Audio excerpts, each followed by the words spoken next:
고대 이스라엘의 이야기를 시작하기 전에 한 장면을 떠올려 보시기 바랍니다. 붉게 달아오른 사막의 태양 아래 끝없이 펼쳐진 황량한 들판을 따라 작은 공동체가 천천히 이동하고 있습니다. 바람에 나부끼는 천막과 양떼가 그들의 삶을 말해주고 머나먼 지평선 끝에서는 신의 약속을 믿는 눈빛이 어른거립니다. 그들은 거대한 제국도 아니고 막강한 군대를 가진 나라도 아니었습니다. 그러나 이 작은 민족이 남긴 이야기는 수천 년의 역사를 관통하며 지금까지도 해석되고 인용되고 논쟁의 중심이 되고 있습니다. 이스라엘의 역사는 한 민족의 연대기이면서 동시에 인류의 정신과 신앙, 정치와 정체성의 근원이 되는 이야기이기도 합니다. 이 이야기는 사막의 뜨거운 모래에서 시작해 거대한 제국과의 충돌을 지나 유배와 귀환, 그리고 재탄생을 겪는 긴 여정입니다. 이스라엘의 역사는 시작부터 남다른 특징을 지니고 있습니다. 다른 고대 문명과 달리 그들의 기원은 왕조나 도시국가의 창건이 아닌 한 가족의 이야기에서 출발합니다. 아브라함이라는 한 인물이 신의 부름을 받아 고향을 떠나 약속된 땅으로 향한 사건은 역사라기보다 신화에 가깝지만 이스라엘 민족의 정체성은 바로 이 신화적 순간에서 출발합니다. 아브라함과 그의 후손 이삭, 야곱의 이야기는 단순한 족보가 아니라 공동체가 자신들의 존재 이유를 정의하는 근본 서사였습니다.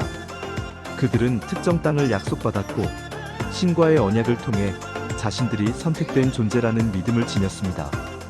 이러한 의식은 이후 역사 속에서 민족 전체를 지탱하는 정신적 기반이 되었습니다. 이 공동체가 역사 속에서 더 구체적인 모습을 드러내는 순간은 이집트와의 관계에서 출발합니다. 전승에 따르면 야곱의 후손들은 기근을 피해 이집트로 이주했지만 시간이 지나며 노예 상태로 떨어졌습니다. 그 절망의 순간에 등장한 인물이 모세였습니다. 그는 신으로부터 계시를 받고 이스라엘 백성을 이끌고 이집트에서 벗어나 광야로 향했습니다. 이 탈출 여정은 사실 여부를 떠나 고대 이스라엘의 정신을 가장 강하게 드러내는 사건이 되었고 그 의미는 수천 년 동안 이어져 내려왔습니다. 광야에서의 40년은 단순한 방황이 아니라 공동체가 하나의 민족으로 재구성되는 시간이었다고 볼 수 있습니다. 이 기간 동안 그들은 신과의 새로운 언약을 맺었고 율법을 부여받았으며 자신들의 삶을 규정하는 규범을 형성했습니다. 약속의 땅 가나안에 정착한 뒤 이스라엘 공동체는 처음에는 부족 연합 형태로 존재했습니다. 여러 부족이 각자의 영역에서 생활하면서도 위기 상황에서만 연합하는 구조였기 때문에 정치적 통합은 약했습니다. 그러던 중 강력한 적들과의 충돌이 빈번해지면서 중앙집권적 지도자의 필요성이 제기되기 시작했습니다. 그 결과 등장한 것이 왕정 체제였습니다. 이스라엘은 사울을 첫 왕으로 세웠고 이후 다윗이 그 뒤를 이었습니다. 다윗은 이 공동체를 하나의 왕국으로 통합했고 예루살렘을 정치와 종교의 중심지로 만들었습니다. 그의 아들 솔로몬 시대는 이스라엘 왕국의 절정기였으며 예루살렘 성전 건립은 이 국민에게 강력한 결속력을 부여했습니다. 그러나 번영은 오래가지 않았습니다. 솔로몬이 죽자 왕국은 남북으로 분열되었습니다. 북쪽은 이스라엘, 남쪽은 유다로 나뉘어 서로 다른 길을 걷기 시작했습니다. 북왕국은 여러 왕조가 불안하게 교체되었고 말기에는 외교와 군사적으로 취약한 상태였습니다. 결국 강대국 아시리아에게 정복되어 사라졌습니다. 이때 끌려간 사람들 중 상당수는 역사 속에서 흔적을 잃었고 이른바 사라진 열지파라는 전설적인 존재로 남게 되었습니다.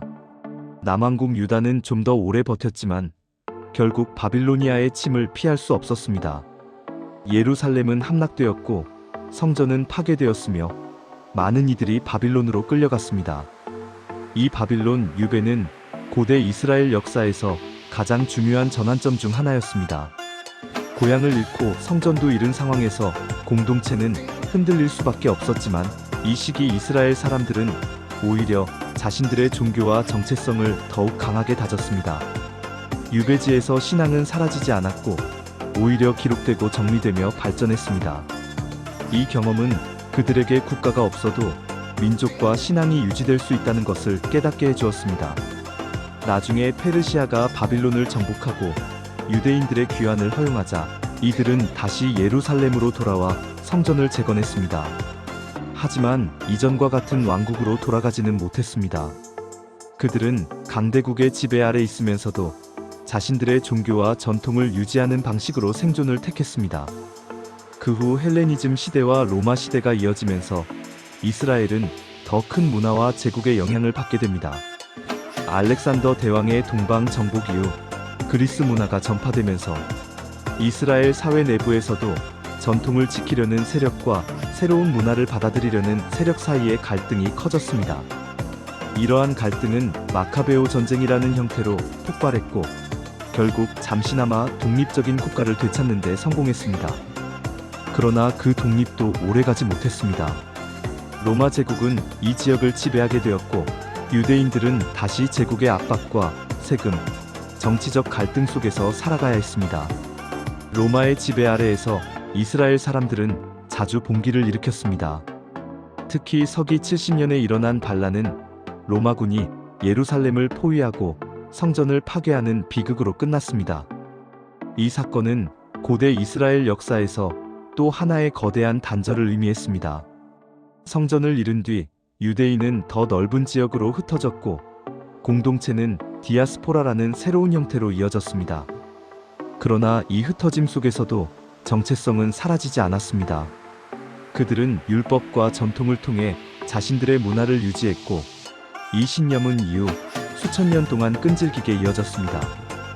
이제 이긴 이야기를 다시 한번 바라보면 한 가지 중요한 사실이 드러납니다. 고대 이스라엘의 역사는 단순한 정치사의 연속이 아니라 정체성을 지키기 위해 온갖 상황을 버티고 만들어간 흐름이라는 점입니다. 제국의 압박 속에서도 자신들의 종교와 언어를 지켰으며 나라를 잃어도 민족으로 남았습니다. 많은 문명이 강대국의 침략을 받으며 흔적을 잃었지만 이스라엘은 그 과정 속에서도 자신들이 누구인지를 놓지 않았습니다. 고대의 이야기는 나중에 유럽과 중동, 아프리카의 흩어진 공동체 속에서 다시 되살아났고 종교적 전통은 기독교와 이슬람에도 영향을 주며 전 세계에 깊은 흔적을 남겼습니다. 이처럼 고대 이스라엘의 역사는 작은 공동체가 만들어낸 거대한 정신의 역사입니다. 신과의 약속, 유배와 귀환, 분열과 회복이라는 순환 속에서 그들은 한 번도 스스로의 이야기를 놓지 않았고 그 이야기는 지금도 세계 곳곳에서 이어지고 있습니다. 사막을 건너던 그 첫날의 발걸음에는 이미 수천 년의 시간 속에서 살아남을 힘이 담겨 있었던 것입니다.